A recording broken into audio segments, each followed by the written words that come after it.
हाँ जी, हाँ जी, हाँ जी।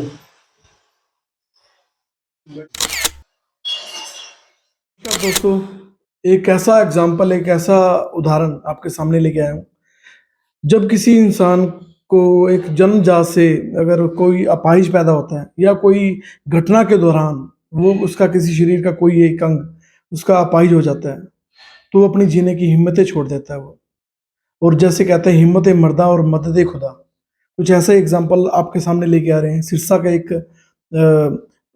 साथी है अपना, पवन शर्मा जी।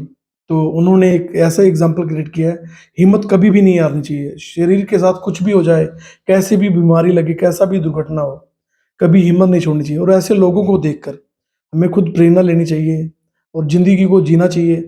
कुछ ऐसा ही इन्होंने किया, सिरसा का नाम रोशन किया इन्होंने। पैरा स्विमिंग में 3 गोल्ड मेडल लेके आए ये। तो आओ जानते हैं, उनसे मिलवाते हैं ऐसे शख्स से आपको। हाँ जी सर, नमस्कार। नमस्कार। हाँ जी सर, क्या नाम है आपका? मेरा नाम पवन शर्मा है। मैं सिरसा का रहने वाला हूँ। तो आपने जो ये महानता हासिल की है, जो आपको अवार्ड मिले, वो किस फील्ड में मिले हैं? मुझे इस पैरा स्विमिंग में नेशनल में पार्टिसिपेट किया था। अभी आसाम गुवाहाटी में हुए थे 11 से 13 नवंबर। उसमें मैंने अपनी कैटेगरी में 3 गोल्ड मेडल जीते हैं। तो आपको जो आप शारीरिक रूप से जन्म से ही ऐसे हैं या पहले बाद में हुआ? नहीं, मैं जन्म से ऐसा नहीं हूँ। 2007 में, अप्रैल 2007 में मैं बीटेक कर रहा था। उस टाइम फाइनल सेमेस्टर में एक जॉब इंटरव्यू के लिए मोहाली गया था मैं। तो मोहाली में एक ऑटो में बैठा हुआ था, अपने कैंपस जा रहा था। तो उस टाइम रोड एक्सीडेंट मेरा हो गया। तो वहाँ हमारा हमारा ऑटो पलट गया और मैं ऑटो के नीचे आ गया। तो मेरा रीढ़ की हड्डी गर्दन से टूट गया। तो उस हादसे में मेरी बॉडी को पैरालिसिस हो गया। तो तब से मैं चल नहीं पा रहा हूँ। तो उसके बाद आपके जीवन में क्या कठिनाई आई? क्या आपने कैसे-कैसे दुःख सहे आपने? आप हमारे जो दर्शक हैं, उनसे क्या बातें साझी करना चाहेंगे? देखो, आज के जीवन में सबसे बड़ा सुख है हमारा शरीर। अगर हम निरोग हैं, तो इससे बड़ा सुख कोई नहीं है। पैसा आदमी कभी भी कमा सकता है, अगर आपका शरीर आपके साथ है तो। पर उस टाइम मेरे जीवन में मेरे शरीर ने मेरा साथ छोड़ दिया। मैं अपने पैरों को महसूस नहीं कर पा रहा था, अपने शरीर को महसूस नहीं कर पा रहा था। कहीं भी हाथ लगाने से मुझे पता नहीं लगता था। मैं हाथ भी नहीं हिला पा रहा था। लैट्रिन बाथरूम का मुझे पता नहीं लग रहा था। बस एक बेड पर एक ज़िंदा लाश की तरह लेटा हुआ था, जिसको डॉक्टरों ने मना कर दिया था कि भाई 2-4 घंटे में या 2-3 दिन में ज़्यादा से ज़्यादा ये अ, मर जाएगा। पर भगवान का ऐसा कुछ आशीर्वाद था, भगवान ने कुछ सोचा हुआ था मेरे लिए कि मैं सर्वाइव कर गया उस टाइम। फिर माता-पिता की हिम्मत थी, मेरे फ़ादर फ़ौज में रहे हैं, उन्होंने हौसला हिम्मत बिल्कुल नहीं छोड़ी, मुझे भी हिम्मत दी।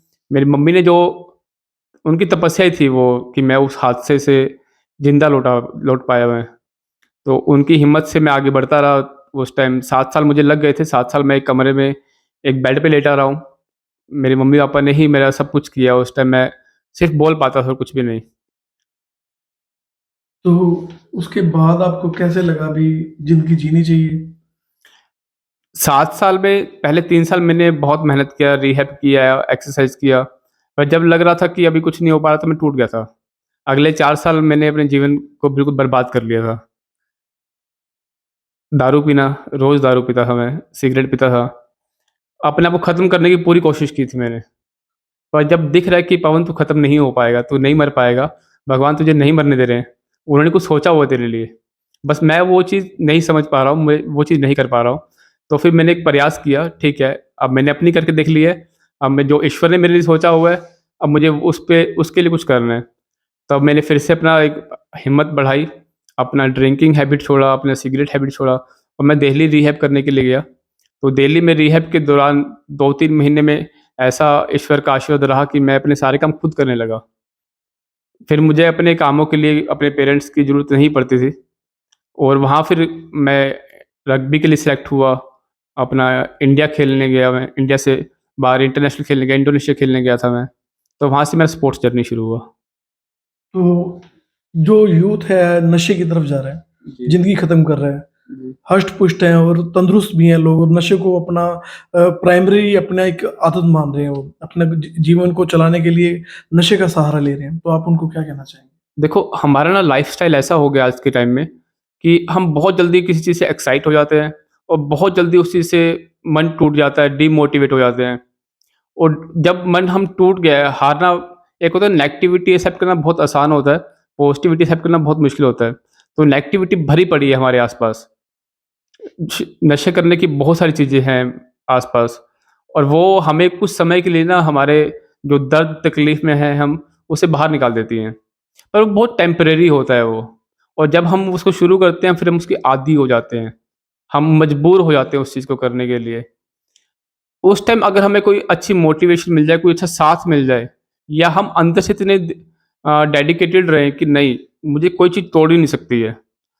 तोड़ती है कोई बात नहीं, लेकिन अपने आप को दोबारा खड़ा करने की एक हिम्मत होनी चाहिए।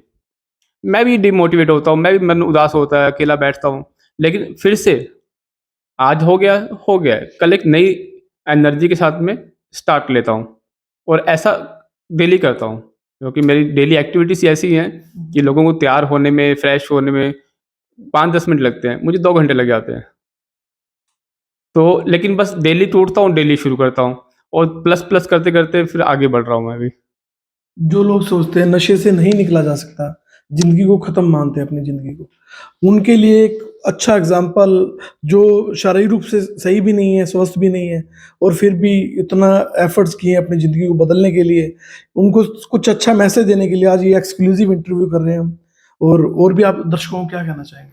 सबसे पहले तो अपनी युवा पीढ़ी से कहना चाह रहा हूँ कि आप हमारे देश का भविष्य हैं। आप चाहे कुछ भी कर सकते हैं।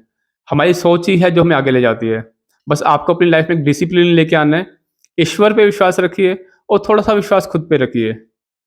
अगर आप खुद पे विश्वास रखेंगे, किसी काम को करने के लिए, ईश्वर अपने आप उस विश्वास में अपना विश्वास जोड़ेगा। आपको वो आगे लेके जाएँगे। बस आपको हिम्मत नहीं हारनी है, गिव अप नहीं करना है। नेगेटिविटी से दूर रहिए, नशे को छोड़िए। हमारा सिरसा के आस-पास आए दिन देखते हैं कि लोग नशे में डूबते जा रहे हैं।